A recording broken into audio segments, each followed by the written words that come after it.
Google Pixel 4a 5G sekarang harganya hanya di 4 jutaan aja, yang menurut gue ini bisa jadi pilihan yang jauh lebih baik dibanding Pixel 4 XL atau even Pixel 5 sekalipun. So ya, mari kita langsung aja review si Pixel 4a 5G di tahun 2022. Let's go!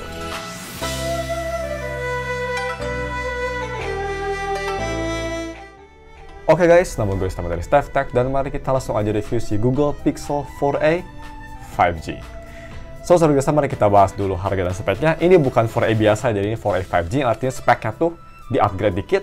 Dia pakai chipset Snapdragon 765G, yang pasti udah super 5G dan fabrikasi sebesar 7 nanometer, layar 6,2 inci OLED display Full HD dengan refresh rate sebesar 60 Hz, 413 ppi, ada NFC, stereo speaker, dual kamera, headphone jack, dan juga punya baterai sebesar 3865 mAh baterai yang bisa fast charging sampai 18 watt. Nah, terus mari kita bahas si desain dan displaynya guys. Untuk desainnya sendiri, untuk build-nya pertama, ini memang build-nya tuh untuk si frame sama bagian belakangnya full terbuat dari plastik ya. Karena kan A-series tuh kalau di Pixel versi budgetnya. Tapi gue bisa bilang ini untuk plastik kerasa super duper solid. Ini nggak kayak chip plastik yang kalian temuin di Poco X3 GT guys. Ini plastiknya kerasa super duper solid banget untuk dipegang, enak banget untuk dipegang. Teksturnya enak, dia itu kayak tekstur matte finish gitu. Dan juga overall ini build-nya tuh kerasa sangat solid banget. Gue suka banget sama build-nya, walaupun terbuat dari plastik tapi ini masih kerasa premium banget. Next, untuk desainnya, ini memang desain belakangnya simple, tapi gue suka desain Pixel kayak gini sih. Simple, gak sosokan kayak alay gitu kayak brand-brand Cina lain, tapi dia masih kerasa elegan. Overall, untuk desain gue suka banget, dan juga untuk desain depannya ini simple, cuma ada dot display di kiri pojok, that's it, kerasa simple juga. Nah, terus untuk one-handed, memang ini lebih besar daripada 4a biasa ya, ini 6,2 inci bukan 5,8 inci. Jadi memang untuk one-handed usage agak sedikit sulit untuk gue, walaupun tangan gue ini lumayan besar guys, bisa kita lihat. My hand is pretty big, tapi untuk one-handed usage sih gue bisa aja tuh kelihatan, masih bisa, cuma harus sedikit agak olahraga ya tangannya. Agak sedikit besar, tapi menurut gue sih size 6,2 inci itu perfect size untuk HP. Gak terlalu besar banget, tapi gak terlalu kecil banget juga. Perfect size. Nah, terus speaking of tadi build-nya, mari kita cek aja beratnya juga. Kalau misalnya kita coba tes di scale, dan kita coba tes beratnya, dia itu beratnya di 168 gram. Jadi memang gak berat banget, tapi gak enteng banget juga. Di tengah-tengah. Balance. As things should be. Seperti kata Thanos.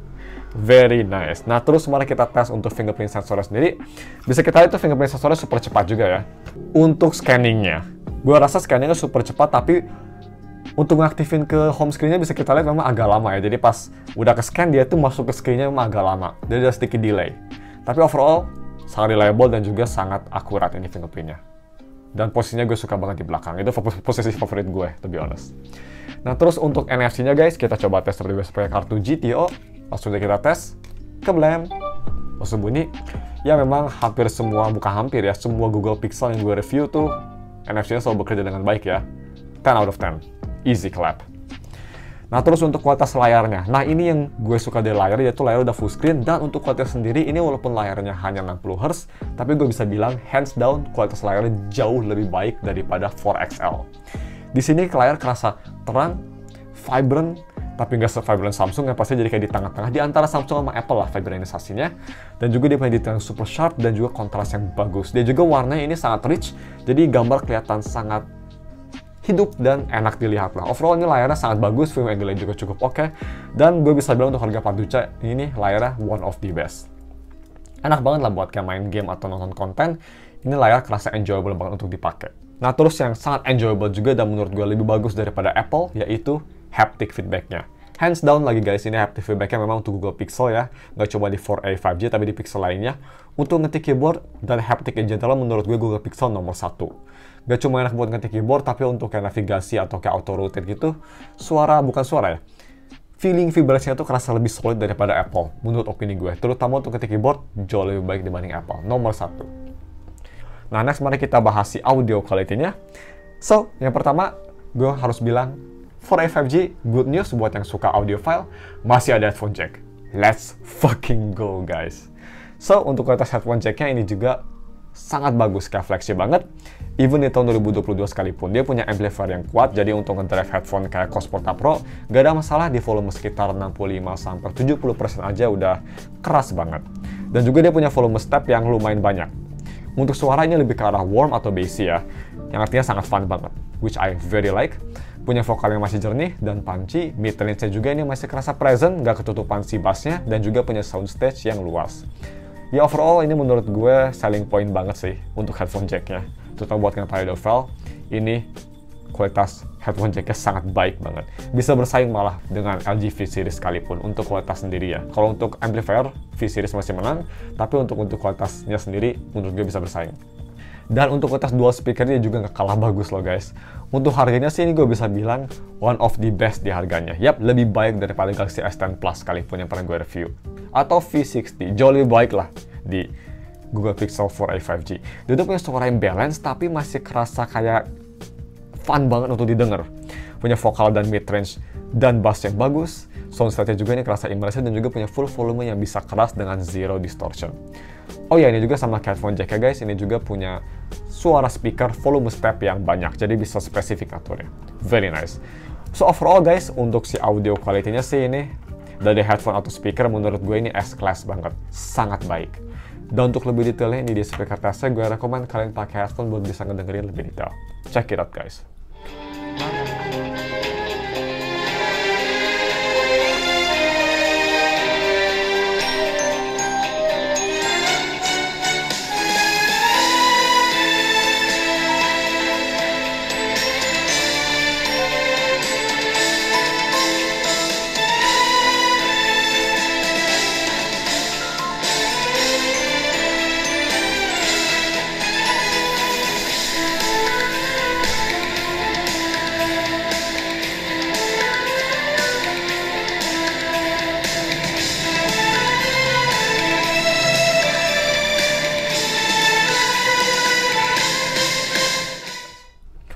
Nah, next untuk kamera quality-nya, untuk kamera belakang ini punya setup dual kamera yang sangat berguna dua-duanya. Main kamera sebesar 12,2 megapiksel f1.7 udah ada optical image stabilization, dan kamera keduanya ini 16 megapiksel f2.2 ultra wide. Sedangkan kamera depan ini memang ada mediocre, hanya 8 megapiksel f2.0 dan hanya bisa nge-record video sampai resolusi 1080p di fps 30. Nah, untuk kualitas main dan ultrawide-nya ini di Pixel 4a 5G, menurut gue ini terbaik di harganya. Malah bisa bersaing dengan harganya HP lain yang lebih mahal sekalipun sih. Overall gambar kelihatan sangat jernih, bisa kelihatan dengan dynamic range yang superb, high contrast, dan juga punya warna yang natural, nggak oversaturasi. Ya satu kata untuk dua kamera ini, terutama untuk si main kameranya, yaitu clean. Very clean. Gue suka banget. Dan untuk foto wildlife juga ini night sight-nya cukup bagus. Ngingetin gue sama Apple ya ini fotonya, gambarnya nggak kelihatan super terang, nggak kayak HP Cina, tapi masih kelihatan kayak di malam hari. Masih realistik dengan pencahayaan yang cukup oke, detail yang bagus, dan juga noise yang ada tapi minimum. Cuma ya memang untuk foto selfie-nya ini nothing special ya, gambar kelihatan kurang cahaya, jadi kelihatan soft dan juga detailnya juga agak kurang bagus, tapi at least warna dan kontrasnya ini cukup oke lah. Nah terus untuk tes videonya, ini bakal sedikit lama, gue bakal tes di 3 resolusi, 4K 60fps, 1080p 60fps, dan untuk 4K 30fps gue bakal tes untuk stabilisasinya. Jadi ya, ini dia tesnya di resolusi 3 tersebut. Oke guys, so ini dia video recording pakai resolusi 4K 60fps. Nanti gue bakal sampel stabilisasinya juga di mobil ya.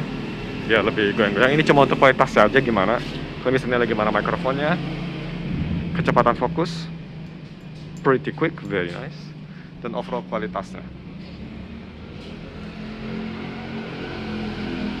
So ya untuk 4K ini dia kualitasnya, kalian bisa nilai. Sekarang kita switch ke 1080p 60fps.